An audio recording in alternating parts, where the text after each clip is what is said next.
What's up, everybody, and welcome to episode 67 of Next Gen Newsweek for the week of, I always forget the date, October 20th.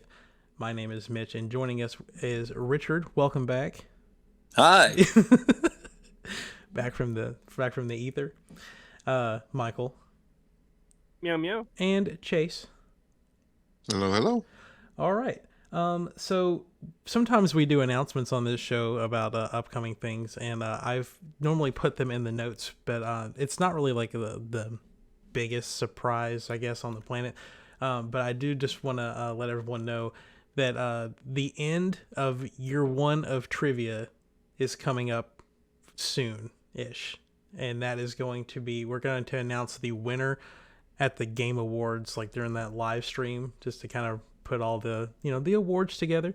I have purchased a trophy for the winner, and I will send the exact one to a picture of it later. It might even make it into the video version of this, but it is modeled after the PlayStation Platinum trophy. So you will that's cool. You will have your own PlayStation Platinum trophy for winning year one of trivia. That being said, though, obviously, if you really wanted to, you could go back and figure out the scores yourself. But from here going forward, I will not be revealing or reminding everyone of the scores. So to kind of just build suspense going forward. But you're not going to do it today? So I've been absent so long, I've probably, because I think I was in the lead, but I've missed 2 podcasts, so. You're still in the lead. You're still in the lead. That's all you need to know. I'll just do the math. Thanks, Mitch. You might just have to go back and, I don't know, watch the episode. I just watched the last episode, and it still announced the scores. Yeah, so, I mean, if you really want to put the effort in, you could go back and keep track of it, but I'm doing this as a way to build suspense. So, there's that. Fair. It's coming up. The Game Awards are on December 9th, so it's about a month and a half. So, about 6 more weeks of trivia questions before year one is wrapped up. We'll keep doing it and maybe mix it up or something for the next one. But yeah. So do you have any plans for a tiebreaker? Currently, no, but I will make sure I have plans for a tiebreaker. Settle it in Smash Brothers. I'm kidding. Okay. All right, so we're gonna jump into what games we've been playing this past week. I know there's probably a lot of Far Cry and Metroid involved in this, but I also want to start with Richard because he hasn't been here the past 2 weeks to talk about what games he's been playing. It's so close to Halloween. I'm still kind of piddling with Darkwood. Creepy Tales 2 just came out on the Switch, so I grabbed that. That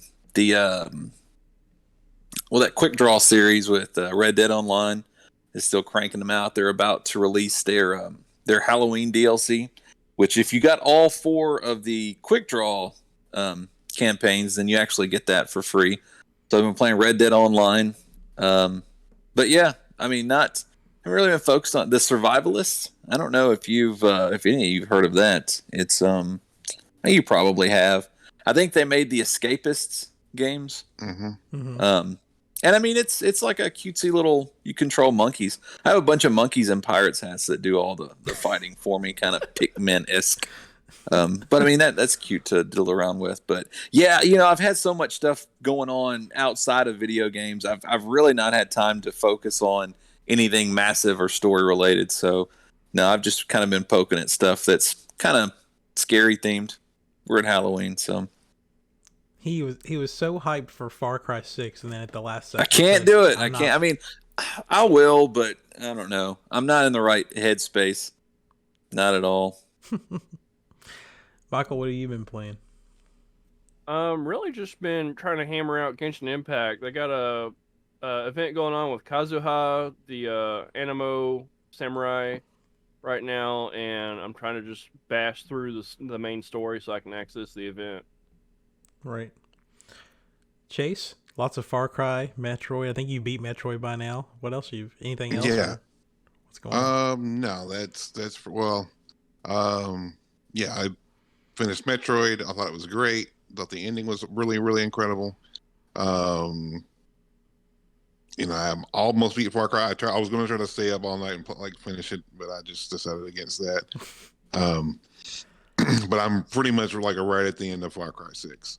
And then I've been playing a little bit of Destiny's Festival of the Lost, trying to get all the spooky stuff. That. Yeah, because they've really gone way beyond what they usually do this year. So it looks really cool. Update that and join you on that. Yeah. So I didn't put this in the notes, but it's something that's been kind of boiling up, I guess, for a little bit. But apparently there's like a lot of issues with like Destiny and how they're vaulting paid DLC and taking it away from people. Have you heard anything about all that? Yeah, that was old news. Well, I think it's starting to come back up again. No, so yeah, they're vaulting the Forsaken, like the paid DLC. Like that story is going into the vault.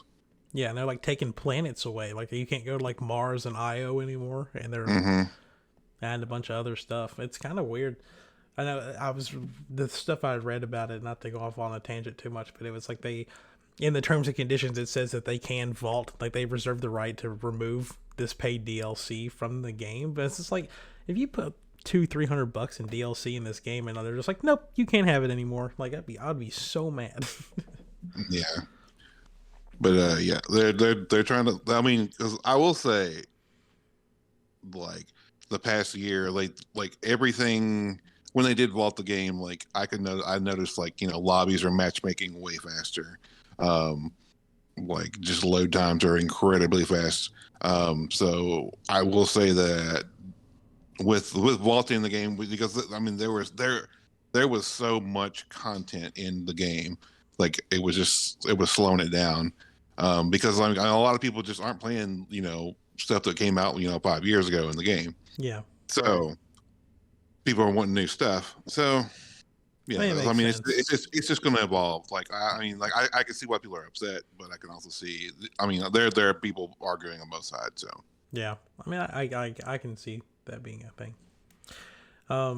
Real quick, I've probably put maybe like 6 to 10 hours, something like that, in Metroid, and I'm like not very far into it as far like progression wise, because there's just a lot of. This is the first Metroid game I've ever played, so learning how things work for this series has been kind of interesting. And I don't like Emmys. Me and the Emmys we're having feuds with each other. So they're crazy. Like I have clips like this, like I'll come out of an area and I'll think I'm good to go, and then like I'll open a door and then the Emmy will just be right there on the other side of the door. It's like, hi. Just scare me back the other way. 5 Nights at Metroid. Yeah, honestly. And then I started Far Cry 6 yesterday, and I'm kind of iffy on the gunplay part of it, but story wise, like it definitely like. It literally starts at 100, and it doesn't come off of being at 100 for a little bit. Like you're just thrown into the middle of the shit. Like, and sounds like Far Cry 3. And just Giancarlo Esposito and the little bit he's been on the screen so far. Yeah, you're right. Very intimidating. Like it honestly, and I'm not making this like a true comparison, but like that the first scene that he was in, it reminded me kind of like, I don't know if you guys watched The Walking Dead, but the first time that they put Negan on there and how intimidating and how tense it was whenever he had like everybody like kind of lined up, like kind of got like those same kind of like tense feelings over the scene that he was in the very beginning of the game. So yeah. I'm looking forward to playing more of that probably today, hopefully. All right, well, let's talk about some games that are coming out this week. I'm going to kind of just run through these, and if anything sticks out that you're interested in picking up, just say it, and we'll talk about it. First up, this is, today's the 20th, so this is stuff that came out yesterday. Into the Pit for the Xboxes and PC. Corpse Party for Xbox, PlayStation 4, and Switch. That comes out today. Echo Generation for the Xboxes and PC. And I think like the first big one on here probably is the Dark Pictures anthology, The House of Ashes. comes out tomorrow. Are any of y'all into that Dark Pictures series? I don't think I've even heard of it. I want to be. I played the first one. I thought it was pretty cool because it's like a choose your own adventure type game. Mm-hmm. So all the decisions you make in the game kind of like change the ending, and there's like lots of different endings depending on how you play it. Gotcha. And that is out on PS5, Xbox. Now, each one of those is not related to the other, though, right? I don't think they are. Yeah, I don't think. I thought they were like a series, but oh well. I think it is a series, but it's an interconnected series. That's where it kind of lost me a little bit, because it'd be cool if there's a little bit of connectivity there. I mean, I'm sure there might be like some things, but it's not like the characters are connected. Yeah, that's coming out on PS5, Xboxes, PS4, and PC tomorrow.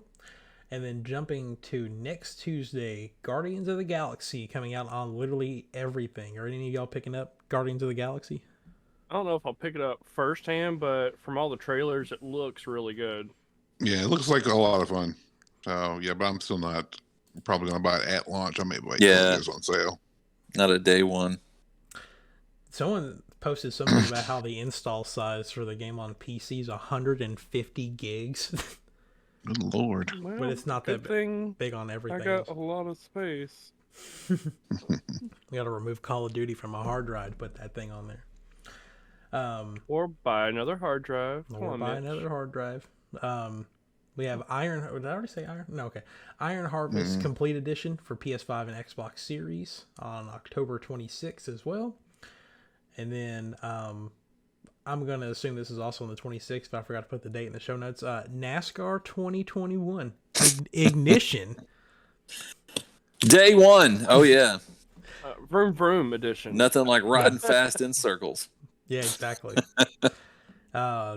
Solar Ash coming the PlayStations and PC also on the 26th. That looks really good. That's by the people who made Hyper Light Drifter, right? I think so. Yeah. Like that art style. Fatal Frame, Maiden of the Blackwater, coming to everything on the 28th. Richard, this is a port or a remaster? It's a port / I think they've upscaled some of the things. I might pick that up. I mean, it is. I think it came out originally in 2013, 2014. I actually haven't played this one, but it looks good, and I think it's only like $39.99. You know, it's not they're not pulling a Nintendo with it, so I might pick that one up. Yeah. It's like a scary Pokemon Snap, right? Just not on radio. That's how we're going to label that one. Okay. All right. And Riders Republic coming out on the 28th. Boo. I was gonna ask.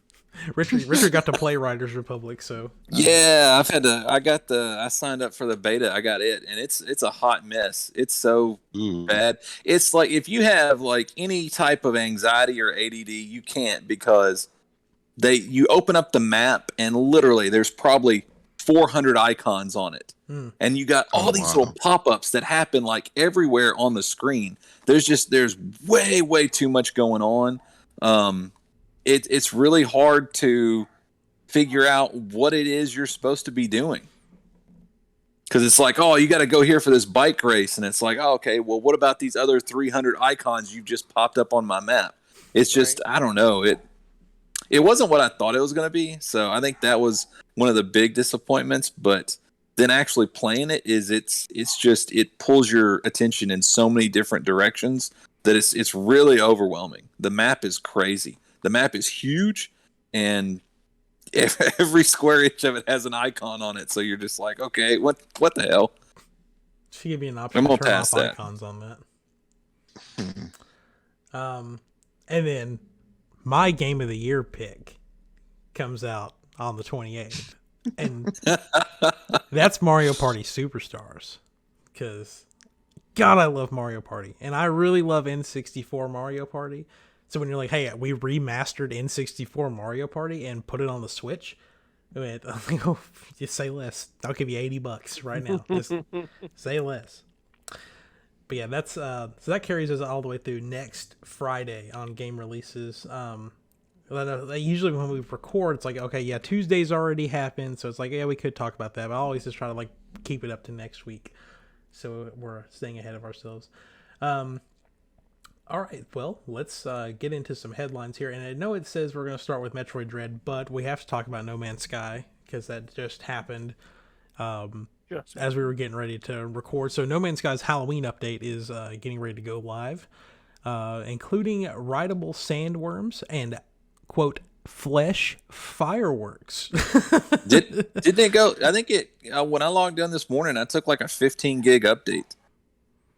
Is it live now? I'm looking on the article, maybe. right? It probably is.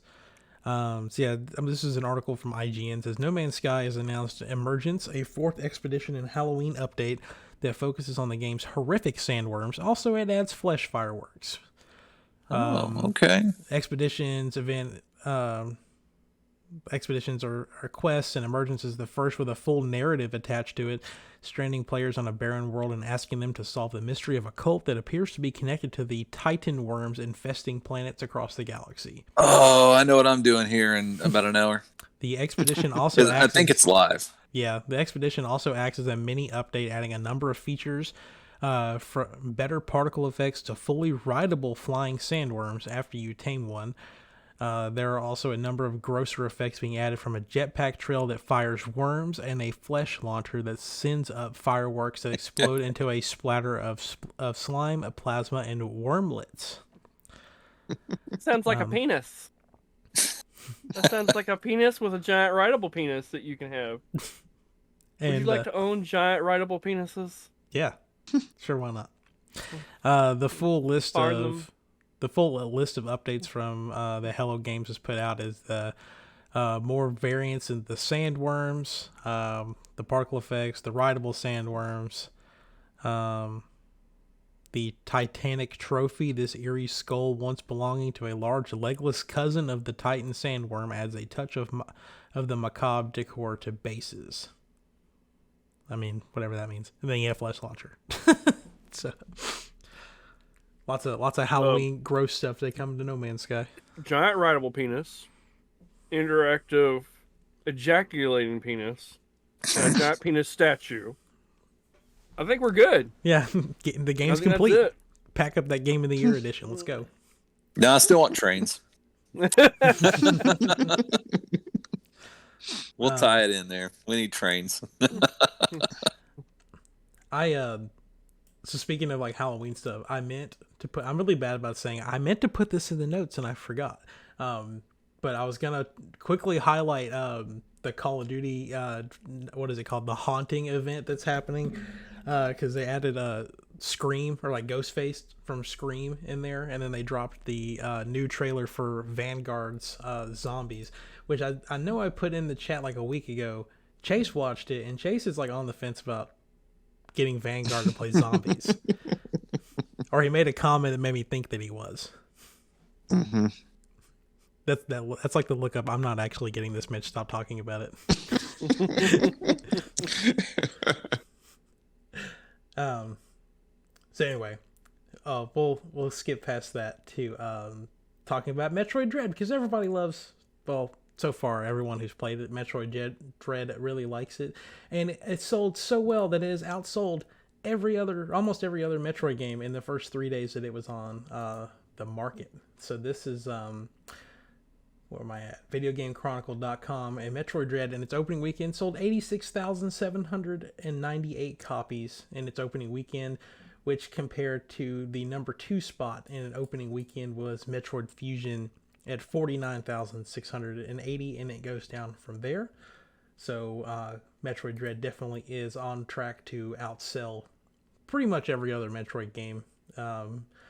Most of those numbers, though, except for I think Fusion and Other M, like it outsold the lifetime sales of the other Metroid games in its opening weekend. Because the highest one up here that it outsold was Metroid Prime's lifetime sales of 78,000. And this is only in Japan, and this is only counting physical retail sales and not digital sales. So it probably has sold way more than that by now. Richard, I think you should. I mean, obviously you're going to get it from me at some point, but if you weren't, I definitely am on. I would say Metroid Dread feels like a $60 game. Not with David clocking in at 2.5 hours at 100% or 10.5 hours. Yeah, but he took a whole week off and sat there and did nothing but play Metroid. And he's like, yeah, but still, it was still just 10 hours, and it said normal. So I mean, I guess I could play it like in hard. I didn't realize. Mhm. I think this is probably the first Metroid that has. Huh? You have to beat it in normal to unlock the hard mode. Oh, okay. Well, I mean, it looks like that takes 2 days. I mean, it took me 18 hours to 100% it, but I mean, I may have had making food or something while I was in the background or something. I don't know. I mean, knowing David, he probably sat there and didn't have to look at the map. He probably memorized everything, and he's like a diehard Metroid fan. So to the casual player, I'm pulling up my stats right now because I want to see where mine. Yeah, but it's still like a 2D platform adventurer, and I've seen him play Castlevania, so it's not like he's got mad skills. The thing is that you probably need to look at is the game probably isn't tracking your playtime while you're paused on the map. So I bet his playtime on the actual playtime thing on here is probably higher than what his game says that it is. So I mean, mine doesn't give me data because it's only been 6 days, I guess. God, I have 730 hours in Smash Brothers. Wow. And I'm still getting beat up by people online, as you guys saw earlier. So I've played 4 hours. I have 4 hours and 10 minutes logged on here, and I'm at 14%. So, but then again, I've also never played a Metroid game, so I don't know how my statistics rack up to everybody else. But I would imagine I'd say 16 hours is probably the average. But all right, jumping things over to the world of Xbox, Richard's favorite. Oh yeah. Let's talk about a fridge. Yeah, let's talk about the fridge. So when the Series X was announced, everyone's like, "Oh, that looks like a fridge," and Xbox is like, "You know what? It kind of does." So they released a Series X mini fridge that's $99, and it comes. Pre-orders began yesterday, and if I go to this wonderful website, you may have heard of it. It's called eBay.com. And I type in Xbox Series X fridge. Let's see how much they're going for. $300. So, for a damn fridge. Costs almost as much as the whole ass console. Are they more available than the console? Is that? Is that? Hopefully. I think the pre-orders did sell out yesterday, though. I kind of want one. Put a little fridge with some Cokes on it. It's got a USB port on the front of it that you can actually use to charge stuff. Which is kind of interesting. So yeah, if you want one, don't pay your scalper prices for it. Just wait for them to become more available. I think Target is supposedly going to be selling them in store. Let's get you one from Target. And maybe one day PlayStation will come up with a PS5 themed router that you can buy. I'd buy it. Or get a black router with a white binder to put around it. Or something. God, what a good time when everyone's posting all those pictures of the consoles and weird things. Yes. All right, and kind of all of the articles this week kind of just jump around everywhere on the internet because we had DC Fandom over the weekend, and we got a new trailer for the Suicide Squad Kills the Justice League, including I believe there's a phone number where you can call Amanda Waller somewhere in that too. If I'm remembering that correctly. Kind of like the whole Squid Game thing with the card. Richard, what do you think about Suicide Squad? No. Not into it? I've come to realize I actually hate DC. I'm not a DC fan at all. I love Batman. I wish it was a completely separate entity from everything else. I mean, it looks fun. I think it's. I mean, graphically, it looks amazing. It's just it's not something. I'm not into the Suicide Squad. Gotcha. Did you ever watch the reboot Suicide Squad movie? Because it was actually really good. It was so good. You know, I mean, it was made by James Gunn, so I don't doubt that. But I just, man, it's DC. I don't like DC characters. I really don't. Would it be more helpful if it was made by James Sword or James Shield? No. Absolutely not. I mean, I'd be interested in it just because, see, like, I don't, John Cena is one of those guys where it seems like everybody likes John Cena, but everything I've seen him in, he's like one of the worst actors. And sometimes an actor's inability to act enhances what they do. So I would be curious to see it just to see John Cena and how he is in it. Dude is hilarious in that movie. Yeah, do you think part of the deadpan. comic relief is his inability to act? I actually do. Yeah, okay. I might like that then. I might watch it for that because I like stuff like that. It's not quite Dave Bautista, but like it's similar. Yeah. Yeah. He's I feel like the way that they usually cast John Cena is how they usually cast like Vin Diesel in comedy movies. Like if I don't know if you ever saw like what is that movie called, The Pacifier? Like if they casted John Cena in that role, I totally would have been like, yeah, that makes sense. Michael, Chase, did you guys watch the trailer? How do you feel about the Suicide Squad game? I think I saw an early trailer. But I'm excited to see what it has to offer. Again, it won't be a day one for me, but I'm excited to see it. Yeah. Chase, what were you saying? I just said I'm pretty indifferent. Doesn't really look like something I would play.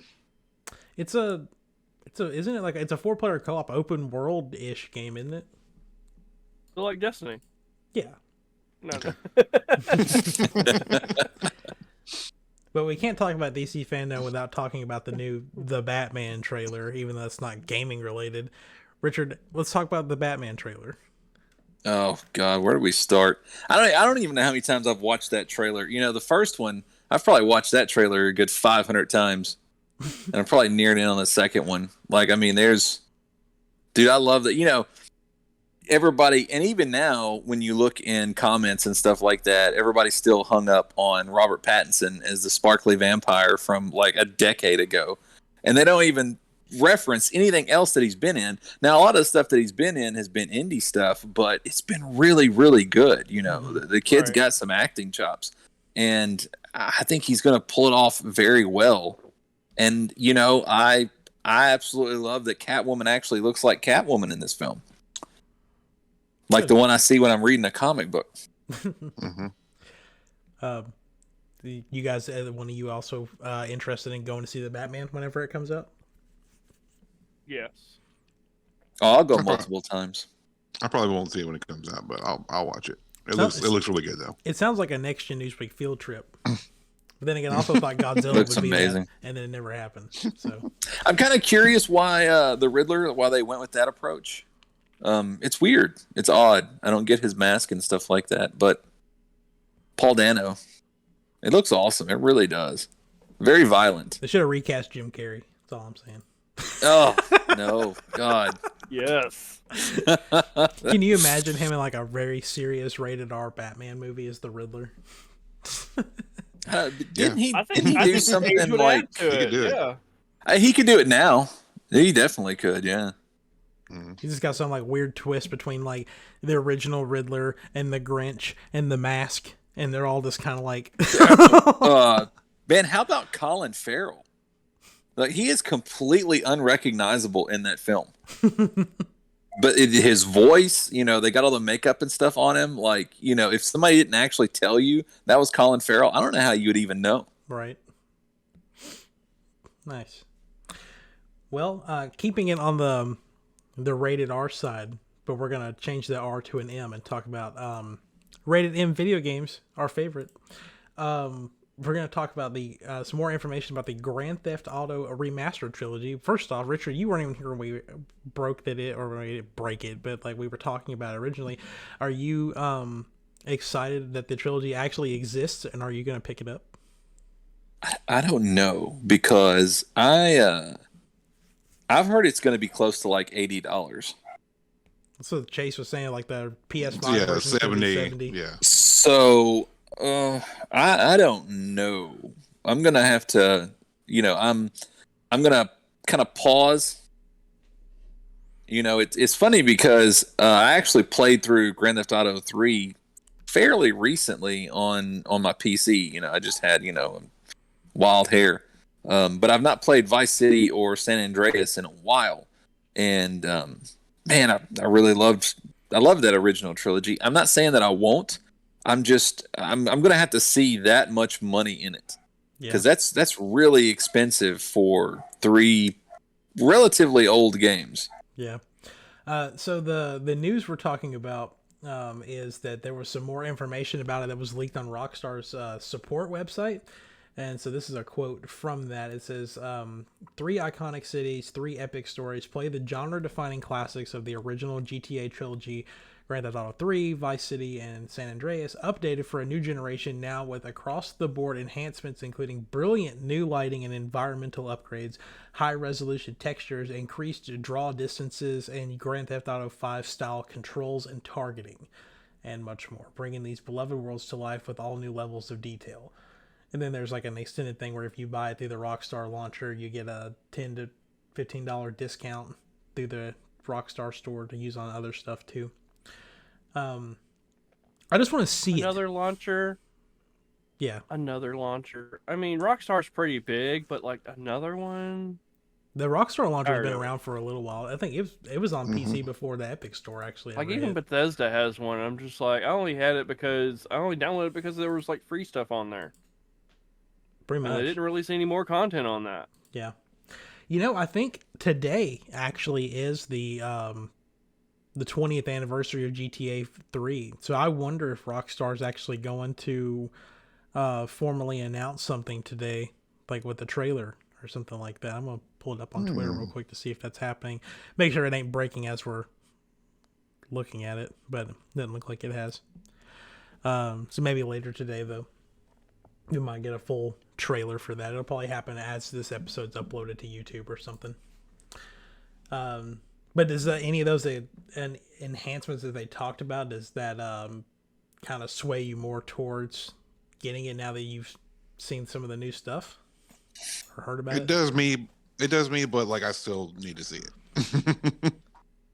Yeah, I still need to see it, because I mean there's so much stuff coming out in the next few months. Dropping 70 and getting lost in, because I'm not gonna pay $70 for a game unless I'm gonna play the shit out of it. Yeah, I don't know about timing. Supposedly it's coming out by the end of the year. So, for all we know, it could get shadow dropped online or later today. What a way to stop everyone else in their tracks. This next story is my favorite story because Dbrand is I've never actually bought their products, but I love their marketing people. So to kind of put a little story behind this, a while back there was a bunch of different companies that were making black faceplates for the PS5, and Sony sent them cease and desist letters saying you can't do that. That the patent on the PS5 plates, like, it's ours, and you can't replicate that and sell it. So, and pretty much it kind of came down to like how, like, if you like zoom in or look really closely on the inside of all the PlayStation 5 plates, they've got like all the Sony symbols on the inside of them. So Dbrand said, okay, well, we're going to put our own symbols on the inside of it. And then they dared Sony to sue them over it. And so soon Sony sent them a cease and desist letter saying they need to stop. And they took the plates down, and then they came back 3 days later with the ugliest PS5 plate I've ever seen in my life, but it's an original design, and they told them that they can't sue them over it because it's an original design. This article, I'm going to read the thing off of Reddit because I think the Reddit article is pretty funny. They were like telling everyone to go visit their Dark Plates website, and did you guys go look at the website and see what they did to the Dark Plates? No. I did not. Oh my goodness. I'm gonna I'll put it on the screen for everyone who's watching, but real quick I'm gonna just send the picture over to you guys so you can see it, because it definitely, you don't realize how cool the PS5 looks until you take away part of its features and then make it look really ugly. So I just sent that over to you guys. But yeah, so this on their website it says cutting corners, which obviously means that like the little pointy the pointy bits at the top of the PS5 plates are gone off of this. And in the on the website it says cutting corners, our loss is your gain. Imagine this, you're a 15 billion yen enterprise who just spent a small fortune designing their next generation gaming console. A privately held corporation run by robots makes it black. The world rejoices, you're livid, you vent your frustrations to a team of lawyers. They get to work. Now, under threat of litigation, those robots had to redesign their dark plates while also funding a legal defense. Needless to say, some corners were cut, you're welcome. It's just the I actually don't hate it. I guess I should have scrolled down more, because there's actually a vent on the side of it to give it better airflow. And there's a vent on both sides now with that plate. Yeah. So helping with ventilation of that. But it looks like somebody shaved its head. Like, that's the only way I can put it. Mm-hmm. I mean, I like it. Does it come in white? Oh yeah, it does. Says avoiding lawsuit. Thanks, Sony. Do you have any idea how many lawyers we had to go through to find some that were willing to take on the Dark Plates case? We'll give you a hint. The answer lies at the bottom of Lake Ontario. Turns out our new lawyers can handle either the murder charges or the Dark Plates file, but not both. We may be in a maximum security prison by the end of the year, but at least your PlayStation 5 will have an indisputably original design.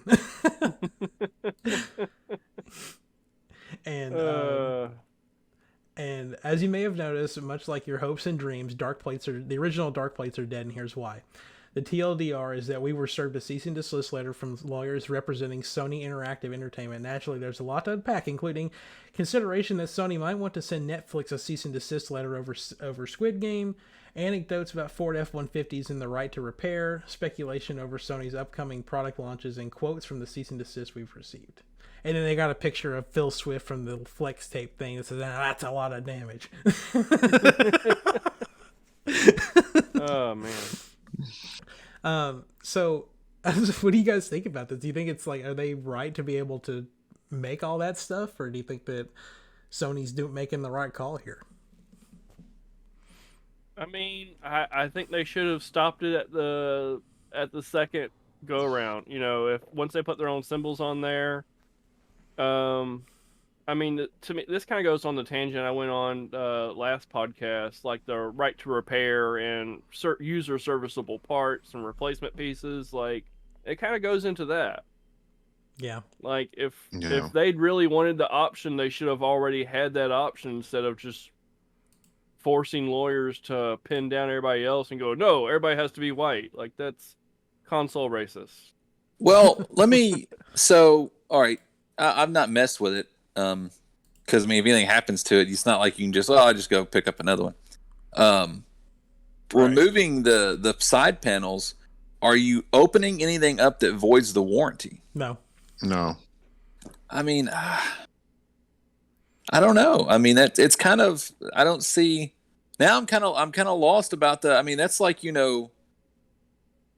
if Chevy can sue you and stop you from putting a bumper sticker on your truck, I mean, you're not doing anything that's going to void the warranty or alter anything. Right. Yeah, I mean, and you think about it, like, Nintendo doesn't care that people open up their Joy-Cons and swap out the shells on them.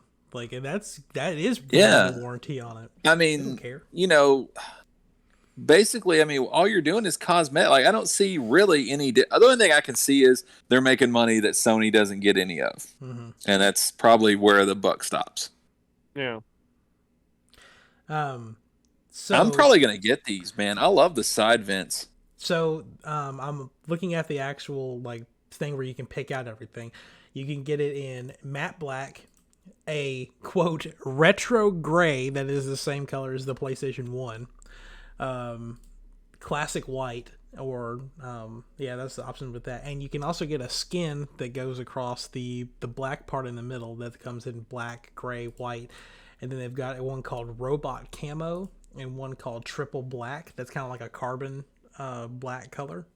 You can also get light strips that'll cover up the light color that the PlayStation 5 puts out at the top, and you can customize it to emit a different color.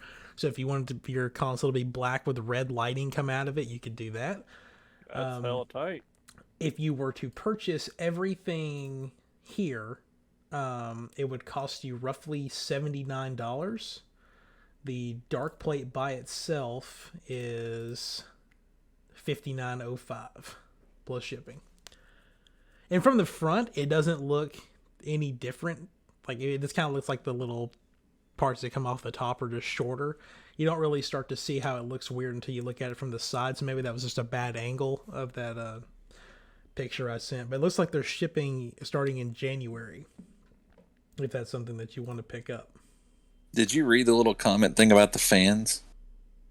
The comment about the fans, where was that at? Time for a physics quiz. Do you think oxygen can pass through a 3mm panel of uninterrupted plastic? If you answered no, congratulations. You're qualified to be our next fan scientist. Damn. Dude, they got it covered. Mm-hmm. I kind of like the light strips. Like, you can do, that's kind of cool. That is cool. Trying to see. Colonizing, what is it? We probably boasted the dark plates packaging was the pinnacle of box science. So what do you do when you're already reached the summit? The answer is obvious. Go even higher. Today we're proud to announce that we've sent our box scientists to Mars. It's going to take a while to replace those who perished on the one-way journey, but the results speak for themselves. Oh, wait, no, it gets better. In the time it took to read the last paragraph, we found a fan scientist. Somewhere between doing a lot of math and walking headfirst into an oversized fan blade, he told us that our console will run cooler because we added vents. We extend a heartfelt thanks to the fan scientist and condolences to his family. If they'd like to sue us for his wrongful death, they'll have to get in line. So I have some breaking news. Okay. God of War just got listed for PC. Oh, So there's that. nice. January 14th. No. Yeah. Trying to make sure. Then did anything else break while we were recording? No, I've My been bladder. watching updates. I see Destiny 2's Witch Queen new dungeons are not included in the standard edition or the season pass. Yeah, a lot of people are upset about that. And not quite news, but Mitch, you might want to get All-Star Brawl for PC because they have some mods that include adding Banjo and Kazooie. Uh-huh. And Waluigi. Yeah, they just start putting Smash Brothers characters in Nickelodeon. That's awesome. Yeah. All right. Well, any final thoughts on the whole Dbrand thing? Like, I know we kind of talked about if you're going to get one or not, but like anything else to add on that before we switch gears again? Nope. Okay. Nope. Well, let's talk about Elden Ring before we get in our big discussion. So they did eventually come out with a closed beta sign-up thing, but the big thing was that the game, like the gameplay of it, got leaked online, on Twitter, and then like a couple of days later, they actually delayed Elden Ring to February 25th, which means that February is just absolutely stacked with games now. Which, I mean, it's just like a month delay, I think. But now you've got Horizon, you got Elden Ring. I'm sure there's like a bunch of other games I'm forgetting, and then like the week after that is Saints Row. So you've got like just a ton of stuff happening all in that 1 week period. So Chase and I are joking about calling out of the entire, or asking off for the entire month of February. Ty messaged me yesterday and said, "Man, I'm asking off for the whole month of February." So I guess he found out about that conversation, I guess. And they, Richard, you signed up for the Elden Ring network test, right? I did, and I got my fingers crossed. I told you guys in the group chat, I got the go ahead. I was part of the Dark Souls 2, the Bloodborne, the Dark Souls 3, and I've done like the last 4 that they've done. I got invited, so I'm hoping my luck carries on. So we'll see. I got to be in the network test for I guess it was Dark Souls Remastered for the Switch. I don't think I ever played it. I did that too. So I don't know. Hopefully they keep maybe they keep like a record of people that they've had, and that's why I've lucked out so many times. I don't know if that's the case or not. Well, we'll see. I usually have pretty good luck about getting into like those closed invites and stuff like that. Like I got one for Battlefield and Halo and Back 4 Blood and maybe Elden Ring. I'm so bad about like going back and finishing games, and I need to finish Demon Souls. But like looking ahead, like I cannot wait to play Elden Ring. Like it looks so good fun and just crazy. Chase, Michael, are y'all gonna sign up for the Elden Ring beta thing or whatever it's called? Yeah, I signed up for it. Michael, are you signing up for it? I'm not. Well, if you change your mind, or anyone else watching, you have until November 1st to sign up, and I think the network test is happening at the end of November. So it's got like, isn't it? It is for consoles only. That they're not doing a PC beta test because people will data mine the game. Oh yeah, they will. I mean, they'll still data mine on Xbox and PlayStation, probably. True. But not as bad as Not PC. like it's hard. All right. Well, let's get into the discussion because oh my god, this discussion's really chapped some asses this past week. Mm-hmm. So if you remember last week, we were talking about the Animal Crossing Direct, and I'm like, oh, I'm not going to stream that. There's nothing important that's going to be in that thing. God, Richard just had a final boss level energy on that laugh. I like game. And at the end of it, they said, okay, by the way, here's the pricing for Nintendo Switch Online. And not a soul out there. I mean, some people probably did, but it seems like not a lot of people are very pleased with this pricing. So we'll come back to the Animal Crossing stuff in a minute. Let's go ahead and talk about the Nintendo Switch Online Plus expansion pack. They're raising the price for a yearly subscription. If you want the expansion pack, it's going up to $50 a year, which is a $30 increase over the current subscription model. And if you're on a family plan, it's increasing to $80 or $45 more a year. So that includes N64 games, the Sega Genesis games, and they're also including the Animal Crossing paid DLC, which is a $25 value on its own. So if you were someone who was planning on getting the Animal Crossing DLC, it's really not that bad of a deal, at least for this first year of it. But overall, though, at the time I was making the show notes, the video that they posted talking about the stuff has 16,000 likes to 78,000 dislikes on the video. And I bet if I pull it up right now, I bet that number is probably even higher than it was. 83,000. So Mm-hmm. it is growing in numbers. Let's push to 100. So, I mean, fair to say no one here is pretty much pleased with this, but Richard, as the king of hot takes, let's I don't understand the whole family plan thing. Like on PlayStation, my daughter, she has her own thing, and of course, it's tied to my account, but I don't pay extra for her to have the advantages of the online thing. She can log in on her account and play online with like her cousins and stuff like that. There's not like I don't pay an extended rate beyond that just for her Well, the thing is that yeah, so like if I have Switch Online on my Switch, then any profile on my Switch can access it, but I'm also a primary. If you have the family plan, that plan goes on to multiple Switches. So you could have up to 8 Switches. Well, now that's not the way it works. Like, so I've got a file on my Switch, and Maddie has a file, but Maddie can't access like any of the. I don't think it's called. What's it called now?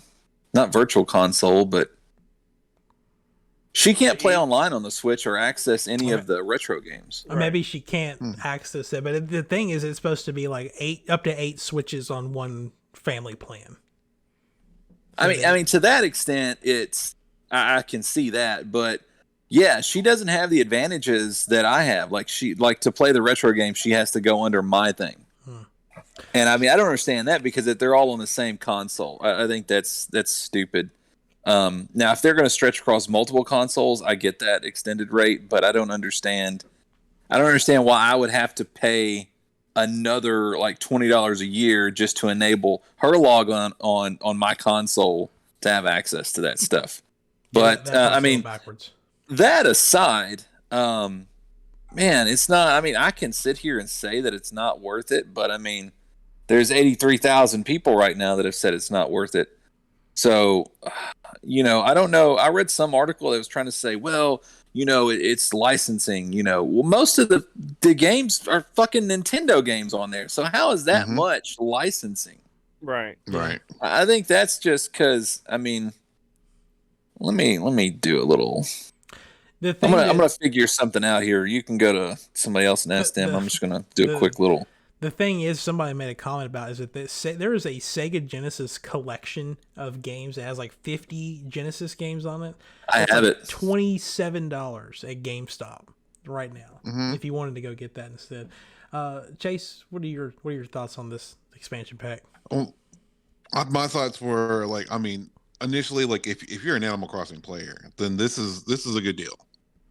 But if you're not like into that Animal Crossing, I don't think it's a great deal because I mean they're upping the price 150% of what you're paying already. Yeah. And you're only getting, was it 20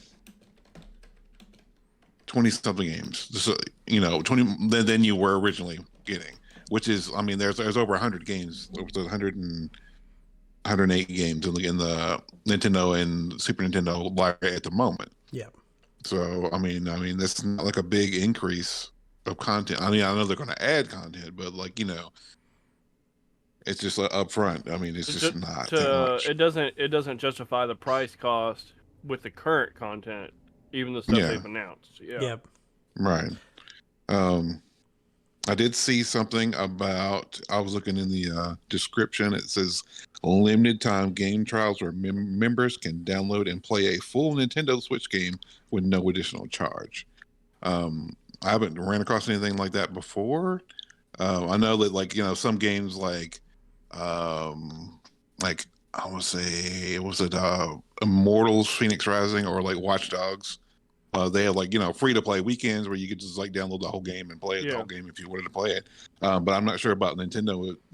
Are they doing that with their games or like third party games? I have seen with some third party games. It's kind of like it's a demo, I guess, but like kind of like what is it, that Project Triangle strategy game? You download it and then you can play it. I think for up to like 10 hours or something like that, but all your progress will carry over once you buy the game. But I think it's still technically a demo though. But there's a lot of demos on the Switch that will carry your progression from the demo over. But that's not something that Nintendo themselves are the only ones that are doing. All right, I figured the math that I wanted to look at. So essentially this expansion pack, they're just basically adding ROMs to the system. I mean, they're not adding anything else beyond that. I mean, yes, the DLC, but let's push that out because that's not going to apply to everybody, like Chase said. Yeah. So right now, with their current members, what Nintendo makes yearly off their online service is a little over $500 million. Now, if every single one of those members decides, okay, yeah, we're going to do the expansion pack, that would increase their yearly revenue to $1.3 billion for adding a bunch of cheap ROMs that most of America probably emulates anyway on their PCs because there's no way to police that stuff. Yep. Right. I was literally, I didn't know that's where you were going with that. I was over here doing the math on my phone. So Yeah, I mean, yeah, that's, what are they going to do with that $1.3 billion? Because I have not been impressed with Nintendo for probably about 15 years now.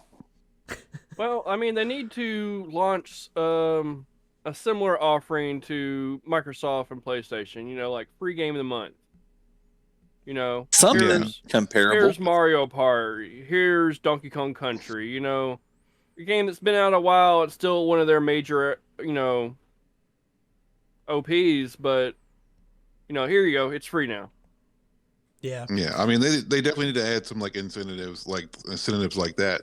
Like, I mean, they're giving the Animal Crossing DLC for free this year, but like next year, I mean, right? I mean, what's going on? Or maybe early access to games, or PlayStation has discount. Like if you're a PlayStation Plus member, you have discounted games, right? Like things like that. Or I mean, even like you were saying, like free games, even maybe like an indie game or something like that. I mean, yeah, I don't know. Something. I mean, Something and also. Yeah, and then someone was saying, I mean, at $50 a year, I mean, it comes down to $4 a month, which does, I mean, it's not much, but I mean, like I said, it's $150% increase from what you're paying now. So I think you're right in saying that if you break it down, $4 a month is not that much, but if you're going to run a comparison to what other consoles offer for their rates, then it kind of is. Yeah. If you base it strictly on that. I think the thing is it would be different if their online service was even it was better. It's terrible for a lot of stuff. And I can't remember who it was on YouTube, but someone was saying that most companies will sell you an online service with a attachment of games with it, but it seems like Nintendo wants to sell you the games and add on an online service, and that's the thing they care the least about. And that totally makes sense. And their net code is complete garbage and most of their games. And it's just if you're going to charge me $50 a year, I would expect to have a better online experience. Go back and update the net code on some of these games. It is it's horrendous to get to play them online. They don't even have a damn trophy system or something. And I mean, it seems like that would be easy to implement because you go from, I mean, what's it called on Microsoft? The parties? Can't spend so long. Oh, achievements. Achievements, yeah. I mean, they're pretty much the same. Speaking of which, they're Epic one called Store is trophies. about to add that. Who is? Nice. Epic Store? Yeah, I mean, it's something that just everybody has at this point.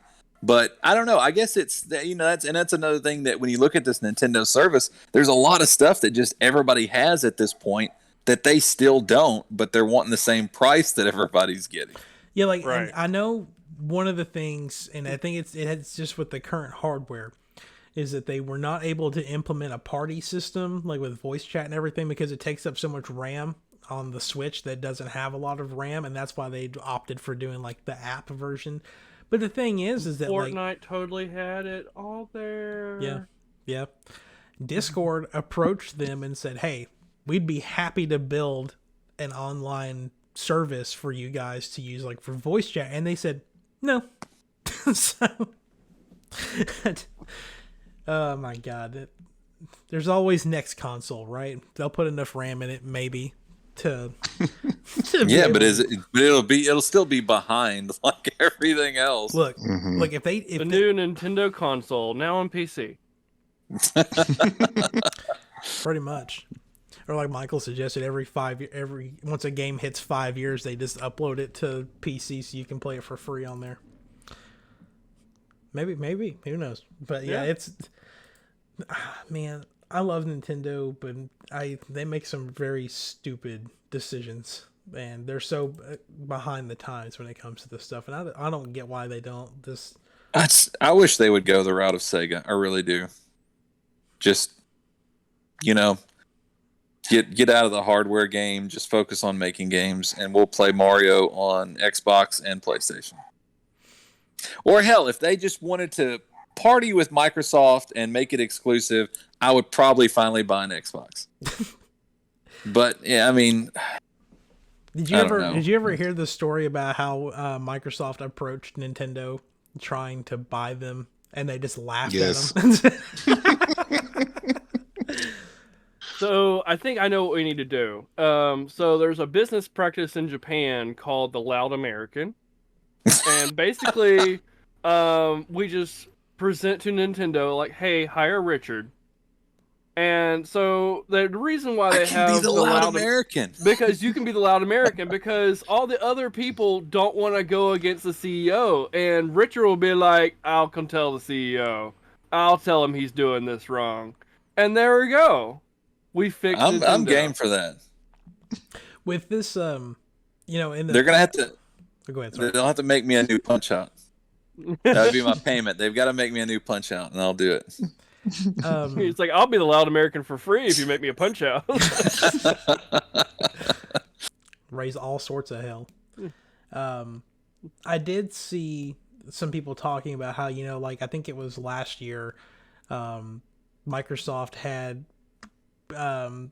suggested the idea that they were going to raise the price of Xbox Live Gold, and then within like a week or so they backtracked on it, and then later Sony was getting ready to shut down the PS3 and Vita stores, and they got a lot of backlash out of it, and then they decided to leave them open. Do you think there's a chance that Nintendo may rethink their pricing strategy with this? It's possible. I'm going to say not at all. They've listened to major outcries before, not all the time, but sometimes it becomes so big they can't ignore it. I'm surprised they haven't done anything about the Joy-Con drift in a large capacity yet, but I mean, sometimes they do listen. It's possible. I think. Well, go ahead. This goes live in 5 days? The 25th? It's next Monday, I believe. Next Monday. So yeah. All right. So on Monday, I mean, they may just wait and see what those numbers look like on Monday. Because, I mean, that'll be the big tell. Because anybody can get online and bitch for free. Once you get down to the brass tacks, there's some I usually pick on Mitch and call him a Nintendo fanboy. Be like, yeah, you'll buy this shit. You keep him in business. I don't know if you're going to do that or not. I am going to do it. And this is the reason why I'm going to do it. I literally just renewed the Nintendo Online service at the end of September. So my amount's going to be prorated, probably $30, which is pretty much the Animal Crossing DLC, which Maddie plays, and I haven't played it in a while, but I still mess with it. So, I was going to get that DLC anyway. I'm not at a loss for doing it, so I'll probably get it this year. But I don't see any reason of why I would continue and pay $50 this time next year. I think, they got the Animal Crossing DLC this year. Maybe next year there's some game. Maybe it's Splatoon 3. Maybe they go, okay, here's the DLC for Splatoon 3, and it's included with the next year's wave. I think their Splatoon 2 DLC was $25. So they seem to be around the pricing model for their big DLC. So maybe they do that. But maybe over the course of the year they'll actually add more games every month or every couple months or something more, an actual release schedule for these games instead of just randomly dropping some dumb shit no one's ever heard of before on there. Well, I mean, for $1.3 billion a year, I mean, I better damn see Mario RPG on there.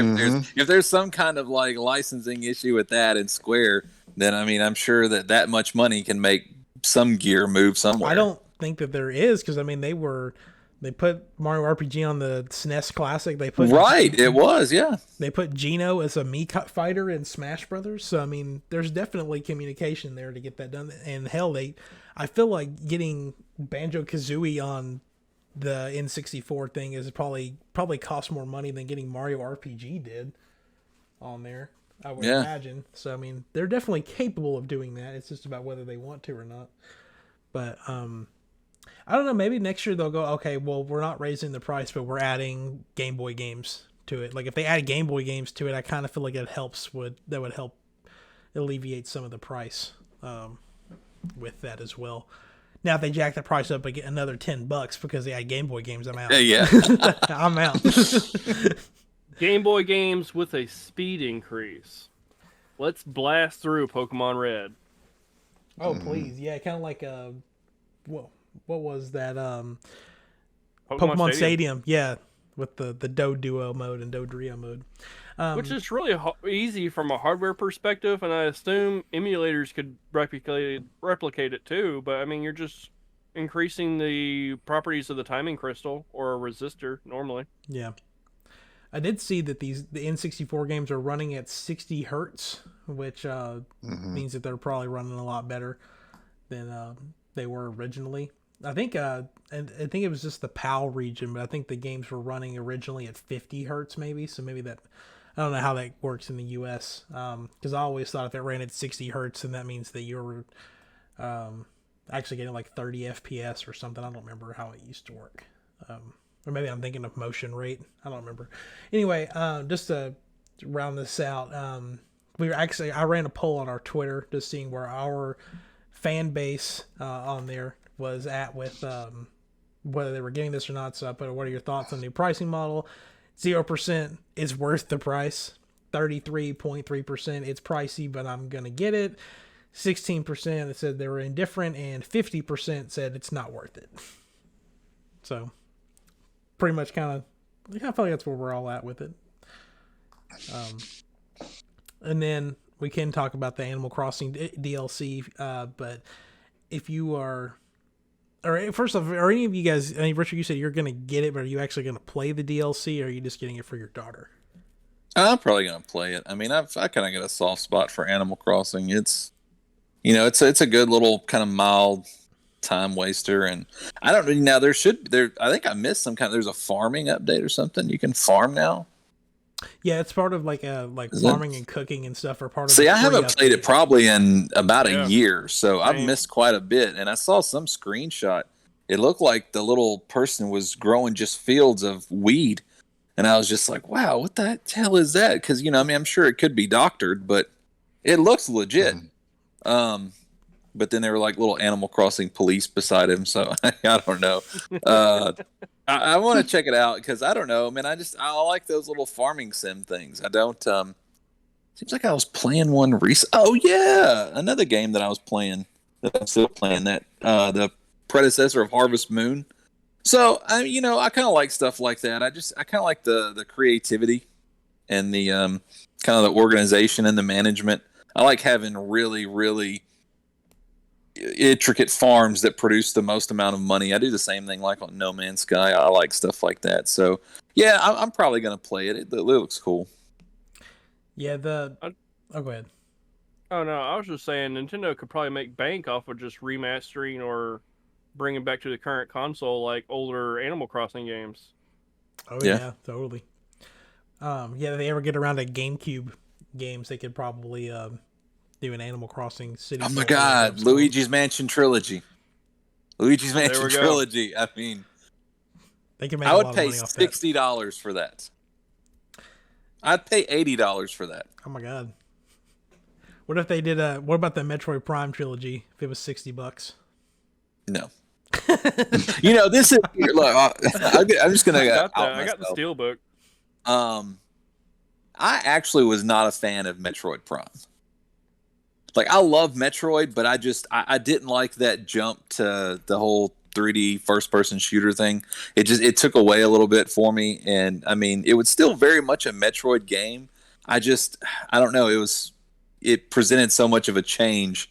My conservative nature was just like, so I don't know. I'll probably I'd like to see it, but yeah, I probably wouldn't pay $80 for it. I'd pay $60. I just want them Metroid Prime 4 to have modern first-person shooter controls and not some weird shit like they done with the GameCube one. Like, you didn't even use the C stick to use the camera. Like, it was like the camera always moved with you with like on the left stick. Yeah.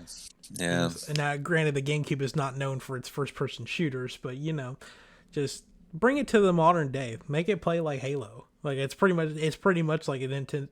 Metroid Prime in a way is kind of like Nintendo's Halo-ish game, or Halo is Nintendo or Microsoft's version of Metroid. I don't know, but either or. Got Chase, another what update real quick. Okay. So Cyberpunk next gen version got pushed to the first quarter of 2022, and then the Witcher 3 next gen version got pushed to the second quarter of 2022. Dang. Yeah. Wow. What sucks about that is that I really think they were trying to kind of coincide the whole Witcher update with Witcher 2, Season 2, which launches in December. So I really think, because I think maybe it was a rumor, I don't know if this is factual. I think they said there was going to be like player skins so that, Geralt could look like handsome Mario. Superman dude. Yeah. I'm drawing a blank on his name right now, but so I don't know. I think that Henry Cavill. Yeah, yes, that's kind of if that is what they were trying to do, that's kind of a setback for them, because Netflix is going to put that out, and I think they were really wanting to tie that together. Yeah. So real quick before I get back to the Nintendo thing, just real quick, more information on the God of War PC port. It's coming. What does it say? January 18th. Gonna have 4K with NVIDIA DLSS and reflex support. Will support multiple controllers as well as mouse and keyboard, and will include ultra wide 21:9 screen support, but it has not listed official PC specs. But it is only $50 compared. I think Horizon was $60, wasn't it? Whenever it came out, if I'm not mistaken. But anyway, back to the real quick on this Nintendo thing. Chase, Michael, are either one of y'all planning on getting the expansion pack when it comes out? No. Not when it comes out. I'm gonna wait to see what all games come out, and then or if they are adding more features to this, or more incentives. I think I'm gonna wait until they drop the second wave, because the second wave of N64 games is like my favorite stuff. Like I got my Majora's Mask, Banjo, Paper Mario. Like I cannot wait to play the original Paper Mario again. That's one of my favorite RPGs or RPG lights that ever came out. So definitely excited to see that. But let's go ahead and I'll talk about it next week. I'm for sure I'll have it on Monday. Yeah, for the channel, I may go ahead and get it. just for the sake of the channel. for the sake of content, I may go ahead and grab it. But see, I have 2 Switches, so I was like debating: do I get the new family plan, and that way I have it on both, or do I upgrade my plan? Don't give those bastards any more money. I was gonna say, or do I get the family plan, or if I get the expansion pack on my Switch and then just have an entirely separate Switch Online account for my other Switch and do it that way. But I'll still figure that out later. All right, let's do trivia. And like I said at the beginning, if you want to go back and get the trivia scores, cool. If not, I'm not going to be presenting them to add suspense. I don't know if this question is something that everyone knows and it's going to be like a really easy question, but so it could be really easy or it could be really difficult. I'm about to start naming off a bunch of games you've probably never heard of before. But this week's trivia question is: in the United States, Super Mario Bros. 2 is a reskin of a completely different game, but without Mario characters in it. What is the name of the original game? Is it Wonder Momo, Doki Doki Panic, Super Mario Bros. The Lost Levels, or Yokai Dochuki? I hope I said that right. I'm going with the second one. I'm going with the second one as well. Also the second one. Must have been a really easy question. Yeah, Doki Doki Panic is the correct answer. Yep, Mario Bros. 2 in the U.S. was not the real Mario Bros. 2. Yeah, that's why we had Wart instead of Bowser. Yep. First game that introduced Birdo, and it should have been the last game that had Birdo in it. What? I love Birdo.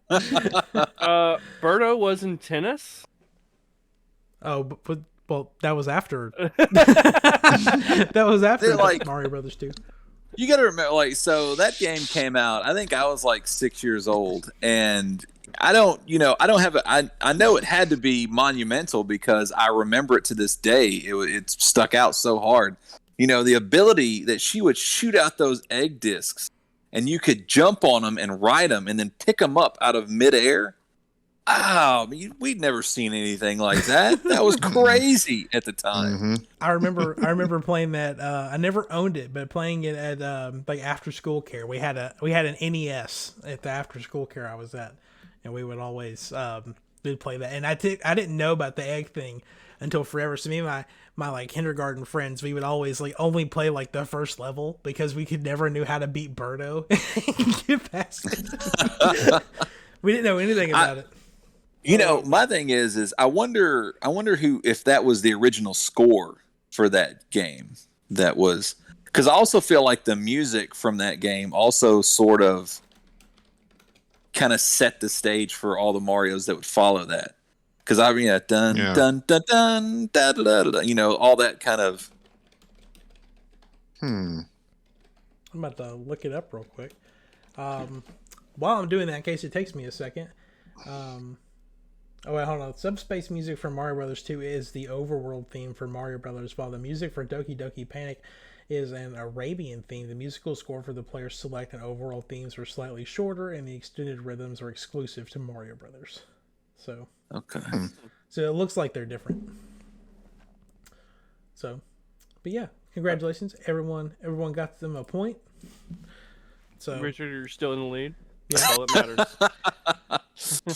yeah, That's what I can just go off of. Like I don't need the past scores. I can go from this point forward. yeah, just keep that in mind.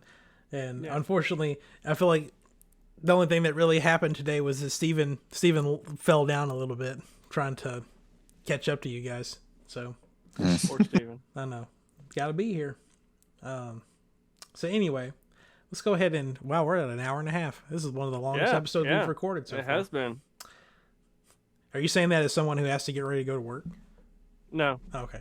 Yes. Saying that as someone. All right. Well, let's wrap up so everybody can get about on their business. Richard, anything to plug this week? Okay. I'll make it quick because we gotta get out of here. I am closing down my website.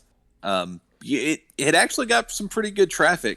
The problem is there's so much involved as far as running a website, doing reviews, and doing videos, stuff like that. When it's just a one-man operation, and it's something I really enjoy, and it really sucks the fun out of it when I'm wanting to start a project. But then I'm like, oh well, I need to film it. I've got to do this. There's so much prep work before I actually sit and do the stuff I enjoy. Right. I'm not going to do that anymore just because it's really taken away from me, and I don't like that. What I am going to do, I haven't done it yet. I'll let everybody know as soon as it's up. Is I am just going to start just like an Instagram, and I'm just going to take pictures of the stuff I paint and stuff like that, and that's the long and short of it. You can look at it. It's going to be awesome. I do awesome work. Some of it stuff's video game related. I know I'm currently painting the miniatures from a chibi Men in Black Ghostbuster thing.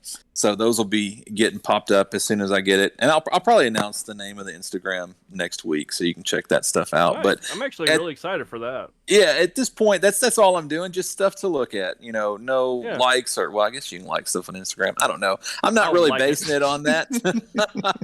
But it's just pictures, and I'm more than happy to do that. So I will let everybody know next week what that is. Cool. Michael, anything to plug? No, nothing today. Just be sure to check out all your platforms that you normally game on. There's always free content every week. I think right now on Epic, there's free content for Paladins. Like you can get like the expansion pack, Mm-hmm. so you get some free content on that.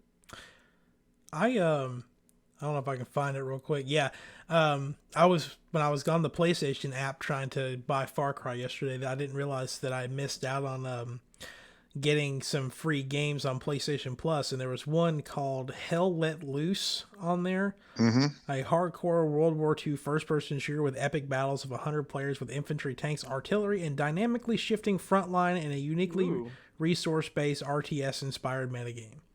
That's free on PlayStation Plus. It's a PS5 game, so I might check that out. But it's like it's coming out at that weird time around when I guess I'm gonna buy Call of Duty Vanguard. That I don't want to play too many World War II shooters, and so. But I'm definitely just buying that for the zombies. But Chase, anything to plug before I keep rambling? No, not at all. I'm just waiting. One day Chase is gonna go. One day. I have something to plug. I can't wait. Yeah. Alrighty. Well, before I run on a tangent about Call of Duty, let's go ahead and close it out. Thank you everyone for watching. Hope to see you back next week. If you're new here, make sure you subscribe. We're always looking for new subscribers. We recently hit 250, which I thought was a big milestone, and now we're working towards 300. And definitely I want to get there ASAP, because then we can start a new goal for 350 or whatever. So the sooner we get there, the sooner we start another one. And if you want to find me anywhere on the internet, let's look up the word Meechflow on Google. I did it the other day, and I found out there's a rapper who made a song including my name in it talking about drugs. But anyway, Now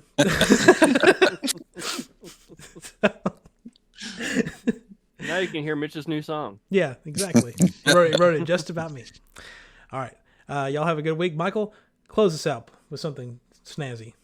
Well, if y'all were paying attention during this episode, y'all heard our new sponsor, Bitching. It's free. But Mitching is not. Like, there's a charge. All right. Y'all have a good week.